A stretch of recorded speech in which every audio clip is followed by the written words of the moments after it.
আলাইকুম আরহামতুল্লাহি আবরকাতুহ। আজকে আপনারা সকলে দেখলেন যে রেজিনগরের বিধায়ক হুমায়ুন কবির সাহেব তার নিজস্ব দলের নাম ঘোষণা করলেন এবং তার সাথে সাথে তার দলের কিছু প্রার্থীর নাম ঘোষণা করলেন। আপনারা সকলে দেখেছেন।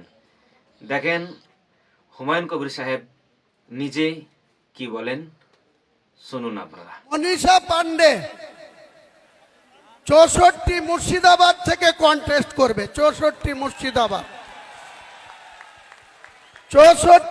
মুর্শিদাবাদ মনীষা পান্ডে।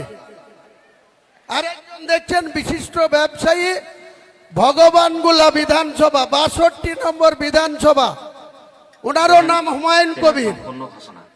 উনি কন্টেস্ট করবে ভগবানগোলা বিধানসভা থেকে। আমি দুটো সিটে কন্টেস্ট করব আর 4 জনের নাম ঘোষণা করলাম। আর একজন ডাক্তার হুমায়ুন কবির, তিনি বিশেষ কারণে ব্যাঙ্গালোরে আছেন। তিনার সাথে আমার কালকেও কথা হয়েছে, আজকেও তিনি বলেছেন যে আমি যেতে পারলে খুব ভালো লাগতো, কিন্তু আমি আপনার সঙ্গে আছি। উনি 2016 সালে রানীনগর বিধানসভায় কন্টেস্ট করেছিলেন তৃণমূলের হয়ে। তৃণমূলেরই কিছু গদ্দার তাকে হারিয়ে দিয়েছিল 2016 সালের নির্বাচনে। সেই ডাক্তার হুমায়ুন কবিরও রানীনগর বিধানসভা থেকে কন্টেস্ট করবে আগামী নির্বাচনে। তাহলে আপাতত আমি 2টো সিট, 4টে সিট আর ডাক্তার হুমায়ুন কবির, এই হলো আজকের আমার চমক বলেন বা ঘোষণা বলেন।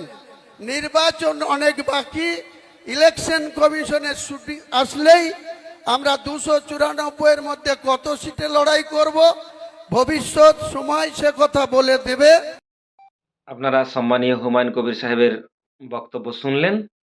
এই বক্তব্য শোনার পর আপনাদের কি মতামত সেটা অবশ্যই জানাবেন এবং আমার এই চ্যানেলটিকে সকলে লাইক ও সাবস্ক্রাইব করবেন।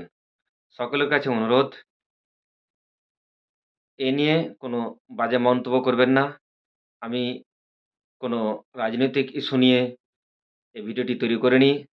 জাস্ট তিনি মতামত দিয়েছেন এবং এটি সম্পূর্ণ তেনার মতামত। এই মতামত নিয়ে চ্যানেলের কোনো দায় দায়িত্ব নেই। আশা করি সকলে বুঝতে পেরেছেন।